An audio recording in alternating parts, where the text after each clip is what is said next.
9 luckiest people who survive the impossible, number 2. Fully submerged in the ice-cold water, under a thick layer of ice, but still conscious, the skier's body temperature dropped to a record low of below 14 degrees Celsius. The woman had no chance. How the f did that happen? Fell head first into ice? Like, if the ice broke, you would fall feet first. Suplexed? I mean, maybe if she tripped. You couldn't trip. If she slept, fell backwards. And suddenly, her caught herself. Pulse got going again. In this video, I'll share 8 incredible survival stories that are hard to believe. Viewer discretion is advised. A British parachuting instructor, Michael Holmes, was preparing for his 3rd jump in a day. He double-checked his gear and had his colleagues recheck it for him. Michael had around 7,000 successful jumps under his belt. On that day, in 2006, the instructor was supposed to film a tandem flight over the New Zealand 2006. I love the AI voices. Town of Taupo. When the plane reached an altitude of 4,600 meters, the skydivers jumped. Michael circled the tandem couple to take the best photos and then opened his parachute.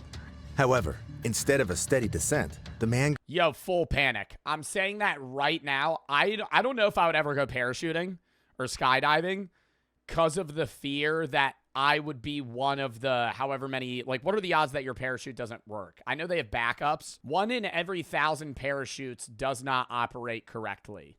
Or not necessarily, like, entirely wrong, but not at 100% efficiency. That's still enough for me, dude.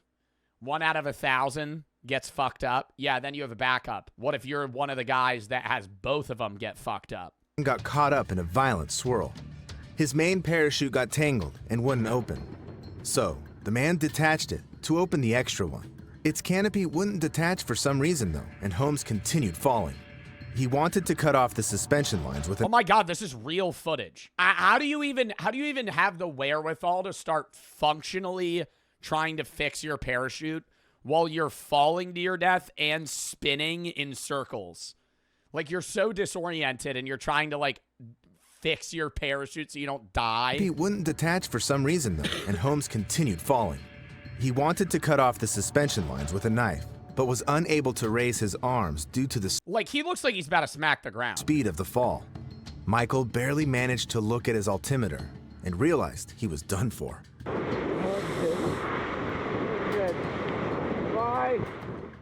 6 more seconds.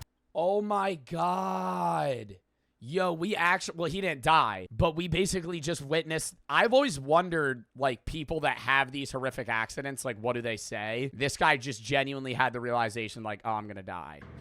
Wow. 6 more seconds passed. Michael Holmes hit the ground. But when and didn't die? Michael's friend landed nearby, he saw Holmes lying in a blackberry bush, fully conscious. The man was immediately taken to the hospital, where he was diagnosed. Well, because his parachute was still semi-open. So it wasn't like he was just free falling, you know? Like, he was somewhat, like, slowing down his descent. Then he lands in a soft bush. Diagnosed with a crushed left foot and ankle, on which he landed. That's it? Oh, I thought they were gonna say his whole body got shattered. As well as broken ribs and a punctured lung. But that's still not that bad. Like, you could break your rib cage giving somebody CPR. If Michael had fallen directly onto the ground or into the water from such a height, he would have most likely died on the spot. Oh, I would have been cooked. I would have aimed for the water. I know water's like concrete, but I would have thought surely the water's a better alternative. I would have gone for the water there. It was a coincidence that saved his life. But no bush will save you if you've... This isn't Minecraft. Yeah, I go, oh, thank God I have a water bucket in my inventory. Oh, wait. I take out my water bottle. I pour it out under me. This will save me. In November of 1992, Michael Benson and Chris Duddy went to film a volcanic cone named Pu'u'o'o on the Hawaiian Islands. One of Hollywood's best pilots, Craig Hosking, agreed to take them to the mouth of an active volcano. But the moment they approached the crater, the helicopter started falling right into the volcano. Everyone on board was preparing to die. However, by some miracle, the helicopter didn't end up plunging into the fiery lava. Instead, it fell onto the hard ground. I mean, wouldn't it be that hot? If you fell into the middle of a volcano Wouldn't it be the air be so fucked and it be so hot that you would die anyway? How do you live this? How do you survive the crash, let alone just having to stand here and wait for somebody to rescue you? Instead, it fell onto the hard ground. Moreover, the people remained virtually intact in the air crash. Wow. The scene of the disaster turned out to be located in the very spot where fresh air was flowing into the crater. Yo, these guys only get winner's queue in video games. This is just, what is the luck here? You crash into a volcano in a helicopter, a feat everyone else would die from. You crash, don't die on impact. Step out of the rock, or step out of the fucking helicopter and you're just on a rock and you're able to breathe. Otherwise, the men would have choked on the poisonous gases produced by the volcano. These coincidences saved their lives. Apart from that, they were only 90 meters below the crater top, so things didn't seem that bad. It was an illusion, however. When the men tried to climb the slope, they got badly injured by the spiky hot stones.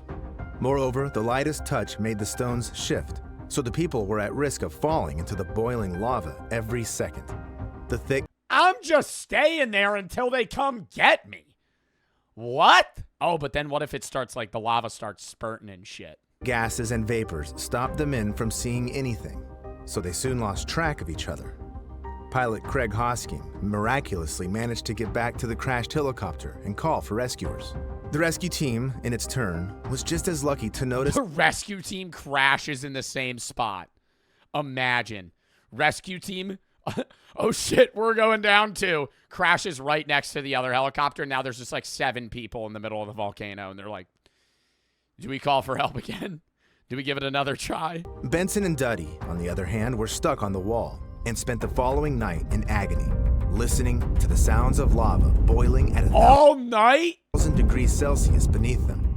On the following morning, Chris Duddy dared to climb higher, but Michael Benson deemed it too dangerous and stayed where he was. A few hours later, something like a human body swooshed past him and fell into the lava. The man got overtaken by despair. He was barely holding on upon a tiny ledge, convinced that his friends had died and that he was going to follow suit. Benson spent 2 days without food in the pouring rain. When the man felt he just couldn't go on anymore, What happened to the other helicopter? Was I not paying attention? The rescue team, in its turn, was just as lucky to notice and pick the pilot up on the same day. Benson and Duddy, on the other... They picked up the pilot and left the other two? Go on anymore. A rescue net suddenly appeared near him, lowered from a helicopter. Moreover, Benson was told that all his friends were alive. The thing that flew past him the day before was a rescue package thrown from a helicopter. Nah, I'd be fucking fist fighting that motherfucker that got saved. If it's me and 2 other people I know and one of my boys gets saved and I'm just up there, I make it out alive. Second I see him, I'm fucking flooring his ass. I'm like, dude, you left me. But, if you're in the exact situation, you're like, I don't even know where they are, bro. Because they're halfway up the fucking rock wall. You're like, they can't climb back down. Out of the volcano, 27 hours after the crash. So, what is he going to do staying down there? That's a fair point. I would make that realization after I punched him in the face. And then I'd be like, I'm sorry. That was rude of me. Turns out that a string of coincidences can save your life, even when the laws of physics are stacked against you. A worker from England managed to win a battle against a machine that even the Terminator would have lost. On the day before Christmas, 2008, a man named Matthew Lowe was working his factory. Why is it always the early 2000s when shit was just crazy? He was passing by an automized conveyor belt when he noticed his overalls get caught on something. No. Then, a horrible thing happened. Lowe fell onto the is he gonna start crushing him? Conveyor belt, which started pulling him toward a 13-centimeter opening in a structure. In just a few seconds, the man's entire body disappeared into the narrow tunnel. Only his head remained outside on the other side of the machine. The only thing Matthew had the time to do was to hear the cracking of his bones and think this was the end for him. The machine spewed. And you're not even thinking this is the end for me. Are you thinking that? Yeah, no, you're probably going, I'm gonna die, I'm gonna die. Oh my God, that hurts. I'm gonna die. Those are the only thoughts that, what else is going through your head? I think it's different. It's the way, if you know that's a situation where it's you're probably gonna die. But if it's a car crash, it literally just might be oh fuck, and then you're dead. Like if you spin out on a highway. Then, the horrific pain kicked in, and Matthew started screaming. When the other workers ran into the room, they froze with terror. Lowe's back was broken in 2 places. His pelvis, ribs, and both hips were almost completely crushed, and the abdomen, with the internal organs, was torn. Matthew was immediately taken to the How did he not die? hospital, and his partner was advised to prepare for the worst. However, despite all the doctor's predictions, Lowe fought for his life, spending a month at the hospital and going through 6 surgeries. The surgeons literally stitched the man's body back together, and in just 18 months, Matthew could return to work, although he was transferred to a different position. Yo, it's honestly crazy that surgeons today are capable of saving people from, like, genuinely tragic situations like that. Like, if you were alive 200 years ago and you, like, fucked up your leg bad, you might die. I mean, like, I'm saying, like, crush it. Like, you're, like, if you don't get immediately help, like, you're getting murdered. The only things reminding him of the catastrophe are the weakness in his right arm and occasional panic attacks. Lowe's story fully deserves to be recreated in a sci-fi movie. Regarding a case that happened to Stephen McCormick, it already happened on screen. On May 21st, 2011, in the town of Opatiki, New Zealand, Mr. McCormick, an experienced driver, was tinkering with his truck. He was right between the car's bumper and a trailer when he slipped and fell. But instead of regular pain, he felt his body blow up like a balloon, getting twice as big. The man's colleagues and his grown-up son came running when they heard his screams. As it turned out, McCormick had fallen Oh my God, he fell on like an air compressor. onto a brass valve that supplied compressed air to the car's brakes. It punctured the man's buttock, and the pressurized gas entered. Wait, it went up his butthole? Or it just punctured his butt? It did not go up his ass. There's no way if it went up his butt. McCormick's colleagues managed to cut off the air supply and laid the man on the ground. However, as it turned out, the only 2 emergency cars were busy, and Stephen had to spend an entire hour waiting for the medics. When the man got to the hospital, it became clear that the air had separated the fat tissue from the muscles and filled the entire. It had to have gone up his butt. Because if it just punctured like your butt muscle, it blowing air wouldn't do anything. Space in the abdomen, the chest, around the lungs and the heart, and even behind Stephen's eyelids. The doctors had to push a hose between the ribs right to the lungs. How long was he sitting on it? So that the man would be able to breathe. The air in his body had to go out the natural way, which took 3 days. After this, McCormick was discharged from the hospital completely healthy, and the only reminder of the incident was a puncture in his buttock. The doctor. What a story that is, though. Maybe it wasn't his butt muscle. What a story that is. No one would believe you. Literally. If you told that story, people would go, "You're fucking lying, dude. Like, you're watching a cartoon from 1995, Tom and Jerry." It could have damaged a blood vessel, and then Stephen McCormick would have died. The man was saved by a total coincidence and couldn't have influenced the situation in any way. A tourist from Australia, on the other hand, had to decide whether he'd fight for his own life or not. Well, this shit's just stupid, okay? This guy is free climbing on top of a mountain. Each ledge is imminent death, and he's tiptoeing on like a little rock wall of like loose rock. This is just stupid.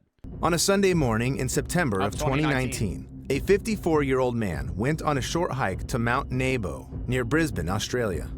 Neil Parker was a seasoned member of the Brisbane Bushwalkers Club and took all the necessary gear with him. Moreover, he'd repeatedly walked that same route, so the thought of telling anyone where he was going didn't even cross his mind. 1 hour and 40 minutes into his hike, he had already started a familiar ascent onto the mountain near a waterfall. Yet, I love hiking, but I don't like the extreme hiking that this is. And my fear, whenever I go hiking, I'm not like, oh, I'm going to fall off the mountain. I'm always worried that a bear is going to come out of nowhere and maul me. And that's how I'll die. I'm never just like, oh, yeah, let me climb this waterfall or whatever I'm doing. Suddenly started shifting under Neil Parker's feet, and he plunged downward. The man fell 6 meters into a shallow creek, snapping his left leg in half above the ankle and crushing his left wrist. Neil tried to get his cell phone out of his pocket, but it slipped into the water. Then Parker realized he could neither call for help nor expect to be searched for. His only option was to get out himself. Neil used his hiking poles to splint his leg and started crawling. It was so hard, however, that he had to rest after every meter he conquered. Yep. You know the most fucked thing that somebody had to go through that they survived? Who was that one dude that got his arm stuck between a rock and a canyon and he had to saw his own arm off? Y'all think you could do that? Yeah, 72 hours. It wasn't actually James Franco, it was somebody else. James Franco just played the actor that of the guy that actually had to go through that. But it was wasn't it with a pocket knife or something? Sawn through the bone, dull knife, just Parker continued crawling. That's different from you getting somebody with an axe to go just chop it off, and it's 2 whacks. Stopping from time to time to eat something and take painkillers. Only 2 days later, on Monday, when Neil Parker didn't show up at work, the search operation began. By some miracle, someone recalled the man mentioning his plan of going to the mountains. But a helicopter wasn't dispatched until Tuesday morning. Quite soon, the rescuers noticed a man in a creek bed. He was waving something colorful over his head. As it turned out, not only did Neil Parker survive, he'd also climbed for over 3 kilometers from the spot where he'd fallen. He was hoisted aboard the helicopter and transported to the hospital. The doctors admitted that making a splint out of hiking poles was a genius idea. Here's what I think. Neil Parker's situation was horrible, but he had immense experience, food, and painkillers. 28-year-old James Grimes... Painkillers clutch. Painkillers clutch. Why do you just have that in your bag, though? Who just carry... are we talking painkillers like this motherfucker had Advil? Or he had painkillers he had Oxycontin in his fucking bag? On the other hand, had to get out of a similar plight without even firm ground under his feet. On November 23rd, 2022... He was 54? Yeah, what the fuck does that have to do with anything? Are you trying to say that 54-year-olds just have painkillers? Just because you're 50 doesn't mean you're in so much pain that he's old. Nah. Some of you guys are disconnected from society right now. Do some of you guys genuinely believe that all 50-year-olds just carry around painkillers? That's not a thing. Even 80-year-olds, you don't just carry in a hiking bag. You don't just have Percocets on you. A man got aboard a cruise liner in New Orleans to celebrate the upcoming Thanksgiving. After sundown, James had a few cocktails and decided to go to the bathroom. The next moment, did he fall overboard? The man regained consciousness only to find himself in the boundless waters of the Gulf of Mexico. Grimes started panicking. He couldn't recall falling off the ship. Oh my God, he was blackout drunk. That is horrifying. No. He was so drunk, his memory was gone, and then the cold water flashed him back into consciousness, and he just wakes up in the fucking middle of the ocean. It's Gulf of Mexico, chat. I will forever refer to it as the Gulf of Mexico. And didn't know what to do. At first, not doing that shit. It's like how I call X Twitter. It's still Twitter. First, the man hoped his absence would get noticed soon, and the line would come back to get him. But after spending the entire night in the water, he realized it wouldn't happen. Getting a hangover, come down from being that drunk. During that time, a large group of jellyfish badly stung James's body. And when the sun rose, new trials awaited Grimes. He noticed a fin nearby and went pale with terror. A shark was approaching. No! Oh my God. Stop. I thought he said fin like a fucking flipper in the water, and that was going to help him swim. Like a scuba diver lost a flipper. Get the fuck out of here. You saw a shark? Him. Something touched his foot. He kicked it hard, held his breath, and prepared to die. But nothing happened. And the shark, if it was one, never returned. Suddenly, James saw 2 ships on the horizon. He swam toward them for hours. Nah, dude. Oh my God. This is making me genuinely, if I ever go on a cruise, I'm not getting that drunk. You get so fucked up that you're blackout drunk. When you're blackout drunk, for the people that don't know, the part of your brain, you still function normally. I mean, obviously you're way under the influence, but the part of your brain that has memory turns off. And so you'll kind of, like, it'll be gray out or blackout. Sometimes when you're blackout, you won't remember, like, say, 11 p.m. to 3 a.m. And then you fucking fall asleep, wake up the next day. You're like, I don't remember what happened. Or you gray out, which is where you're so drunk that, like, you kind of phase in and out of remembering things. He was blackout drunk, so he was just gone, right? He's still functioning as him, but he's not going to remember anything. So he probably didn't remember 2 hours. He probably remembered being at a bar, and then he just teleported to being in the ocean. And when James had already spent 20 hours in the water and was losing hope of ever seeing his family again, a lifeline landed near him. The man used all of his remaining energy to try and grab it, but the mighty waves did not allow him to. Eventually, a Coast Guard helicopter started circling over James, and rescuers took hold of him. One of them noticed that Grimes had 1 minute at most before dying of hypothermia in the ice-cold water. But I don't think this is the most Dying of hypothermia? The water was that cold? incredible story in this video. Do you believe it's possible to get caught in a storm at a cruising altitude and survive? On February 14th, 2007, It's ocean water? Well, even if it's the summer, it wouldn't be that cold. I don't know what time of year it was. in the small Australian town of Manila, a world skydiving champion, Eva Wisniewska, was preparing to defend her title for the nth time. The sky was absolutely clear that day despite forecasts of a violent storm. However, when the woman took to the sky, the weather quickly deteriorated and clouds appeared around her. Eva directed her paraglider under one of them when suddenly she felt a fierce, invisible force get a hold of her. At a speed of 20 meters per second, the woman was flying upward, right into the storm's epicenter. This is a natural phenomenon called cloud suck, when the warm air from beneath suddenly rises to the cold air. First, Eva only saw lightning bolts around her, and then she was completely covered by the pitch-black darkness. The abrupt pressure change caused the woman to go unconscious. She couldn't feel the hail hit her while the 50-degree frost was covering her skin with ice. In the end, Eva was sucked onto almost the cruising altitude of a jet plane, 9,947 meters. There's so little oxygen there that the human body starts literally dying cell by cell. For Eva, this meant almost 100% certainty of death. Yet, almost an hour later, the woman came around and realized she was now hurtling toward death on a paraglider that was out of control. So she passed out. She passed out in a glider in the middle of a cold air area, and then just woke up and was like, "Oh, I'm falling to my death." At some point, Eva's descent speed reached 33 meters per second. But suddenly, the fall slowed down, and the athlete managed to land only 60 kilometers away from where she'd started. The woman's entire body was covered in bruises from the hail, and she had severe What? She was getting hailed on in the sky? frostbite on her face, ears, and extremities. Wisniewska's survival has been compared to winning the lottery 10 times in a row. It was nothing short of a miracle. However, I've saved the most incredible story for the very end. Not even doctors can explain how Anna Bogenholm managed to come back to life. In May of 1999, a Swedish radiologist was skiing in the mountains near Narvik in Norway. She was an experienced skier, had been on those slopes multiple times before, and was accompanied by her 2 colleagues. Yet none of this spared her from a tragic coincidence.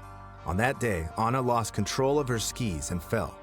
The woman landed on her back in a frozen Yo, okay, not even before we get to this, falling with your skis locked in is so scary because you're tumbling, but you have these wide-ass fucking legs on your skis, and I'm always worried when I go skiing because I don't snowboard that when I fall, my legs are going to twist and it's just going to snap my fucking legs. broke 20 centimeters of ice with her head, and her entire body sank into the water. Only She would have to be unconscious. Bogenholm's feet and skis remained above the surface. Anna's colleagues immediately rushed to help her, but failed to get the woman out of her ice trap. So they called the rescuers. Panicked, Bogenholm was Called the rescuers? Brother, her head's underwater right now. Yeah, why don't we give a ring to the fucking rescuers? Like, that's gonna fucking do anything. thrashing against the ice. Yeah, we'll be there in fucking 30 minutes. When suddenly she managed to find an air pocket nearby and start breathing again. She An air pocket in the ice? spent 40 minutes like that, fully conscious and awaiting rescue. However, she never managed to see it. She passed out, and her colleagues were unable to tell whether Anna was still alive. Yet the rescuers took another 40 minutes to get the woman out of the water. So, She had no chance of survival. When Bagenholm was brought to the hospital, her body temperature had hit a new record low in the history of medicine, 13.7 degrees Celsius. 56 degrees and she was alive? That's insane, dude. Some of her organs had to have died. However, in the cold country of Norway, medical practitioners have a rule: to warm the patient up before declaring their death. So, a team of over 100 specialists worked in shifts for 9 hours, trying to bring Anna's body temperature back to normal, when suddenly, her pulse reappeared. How do they bring your body temp back? Like, that might be a stupid question. Like, I would genuinely be like, we need to get a bunch of space heaters. This seemed A bunch of blankets. absolutely impossible. But the doctors weren't too quick to be optimistic. Bagenholm I mean, if she had a pulse, they would know that she's not dead. had been dead for too long, and the human brain experiences irreversible damage after 20 minutes without oxygen at the longest. However, Anna spent the following 35 days connected to a ventilator and regained consciousness. It's incredible, but no damage was found in her brain. Yet the woman was paralyzed below her neck. 29-year-old Anna was aghast at the idea of spending the rest of her life bedridden and was very angry with the doctors for having saved her at all. However, after another month in intensive care and lengthy rehabilitation, Yeah, that's why you have to write that shit in your will. You have to write that shit in your will. When you get, like, once you, like, not even when you turn 18, once you start, like, living alone and shit, it's not even a will. It's more so you have, like, rules for, like, do not resuscitate. Like, if I was in that scenario, I have it written in where you just kill me. Just let me die. I like, you go through these boxes, and it's like, if they can bring you back, but you're going to be in, like, a vegetative state, kill me. Kill me. I literally had to check. I remember going through boxes. That's a thing? Yeah. No, if I have it so if I'm ever in a medical situation where they could keep me alive, but I'll be, like, permanently paralyzed and on, like, feeding tubes and shit to just fucking kill me. At that point, you're just thinking of quality of life. When you're older, this is like, you're talking, you're going to be doing this for your parents when your parents are fucking old as shit, or your sibling or something. If they're on, like if they're in a persistent vegetative state and they're only being kept alive by machines, you're the one that chooses whether or not to pull the plug. And sometimes it's up to that person, but other people have it written in on whether or not you keep them on a machine or not. what happened to Anna is a medical miracle. I've told you so many stories like this. How did she start moving again if she was fully paralyzed? WVID, though.